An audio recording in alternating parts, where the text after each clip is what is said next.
Being trash is a choice. Being trash is not a consequence of someone's actions against you. Hey guys, so I put a poll out on Twitter and you guys wanted to hear a story time from me. You learned a lot of life lessons your first year in college, so we're just gonna jump into it. First year of college, joined this organization, and there was a guy who was in there and he was very well known in the organization because he was very involved. He was an international student from an island where they speak French, so I'll call him Crepe. His name is Crepe. I met Crepe when we went to a church, and that church is a whole another story. The church was a cult. If you want to hear about how I almost joined a one of the girls, Tweety, was this older lady. She was older than us. We were 18 at the time. She was like, oh, I want you to meet Crepe. He's from this place where they speak French, and it's an island. We're well dressed all the time, and so of course I got finessed. We start talking, we exchange phone numbers and stuff, so we talk throughout the semester. Sometimes go to his dorm and we would watch movies. I met his roommate, which makes what I found out later even more trifling. Ladies, gentlemen, aliens, whatever species you are, if your roommates, if you tell them about a guy and they are not as excited about the guy as you are, you might want to start asking some questions. So I have my two roommates, I'll call them Pixie and Lash. I would tell Pixie and Lash about this guy, and they would always just be like, oh, that's nice. And my stupid self, I never thought anything more of that. It was just like, oh my gosh, yes, they support the relationship. This is so great. So we were never officially dating, I will say that. And so one of the girls who I was friends with in the organization, Revlon, sure, Revlon, and she said, I think you really need to talk to Nyx. So I meet up with Nyx.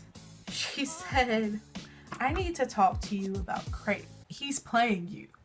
He's been with me and 6 other girls. Now for some people, this would not be an issue because we weren't in an exclusive relationship. I asked him on multiple occasions if I was the only girl that he was talking to. Yes, you're the only girl that I'm talking to. Why would I be talking to anyone else? There's no one else that I would want to be talking to. And so,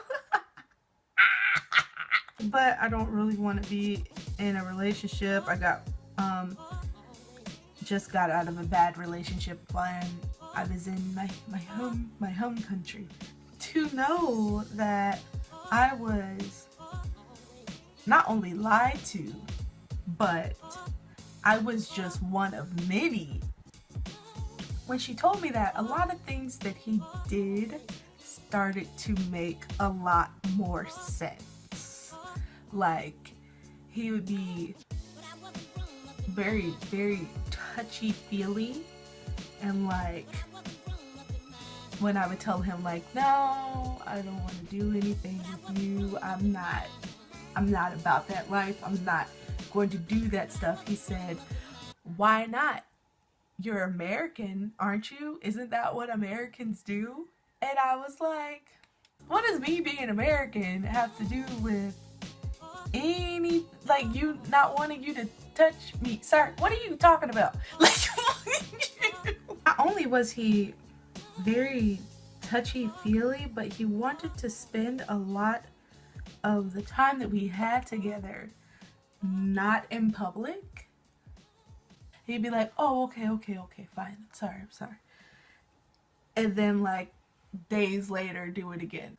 I sent him this message and I'm like, hey, am I the only girl that you're talking to? And I would ask again, because I'm like, let me, because he said, yeah, why do you keep asking me this? And so I said, well, funny thing. I was like, have you been talking to that Nyx? Watch your profanity. Like, first of all, he said, yeah, of course I've been with other girls. Why would I only be with you? And I was like, okay. And I was like, well, why did you lie? And he said, it was none of your business. Well, isn't this turning into a little carnival? Now, I'm just one of many of the girls that apparently everybody knew about.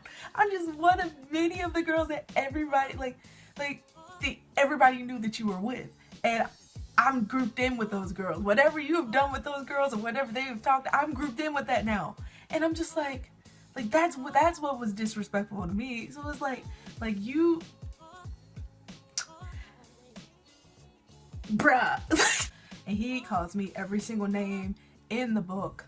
And so I'm just like, all right, you know what? Don't talk to me anymore.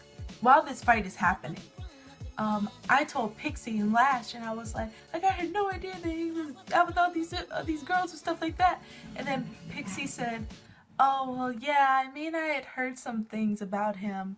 Yeah, I just didn't want to tell you because, like, you look so happy, and I didn't want to ruin that for you. Pixie and Lash are still my best friends to this day. Like, I love them so much. They're basically my sisters. However, in this instance, and towards the end of the semester, he texts me, like, oh, I'm sorry about, like, all the stuff, blah, blah, blah, blah, blah, blah, and everything like that. Like, I don't want you to be sorry. I want you to learn. I let him know that, like, I don't care about, like, making it up to me. If you get with somebody else, don't do this to her. His excuse for, like, why he acted that way is because he had, like, an ex-girlfriend back in his home country that, like, cheated on him. Being trash is a choice. Being trash is not a consequence of someone's actions against you. Like, being trash is a choice. Anyway, that was the story. All about how my life got turned upside down. Now that's the event, just sit right there. I'll tell you how it became the full of the campus of blah blah blah. Hopefully this wasn't too long. Hopefully you guys enjoyed it. If you did, go ahead and like this video. If you want to, you can subscribe. And I mean, you don't have to. I mean, I would like if you would, but I mean, I wouldn't blame you if you don't. And I will see you guys in the next one. Bye.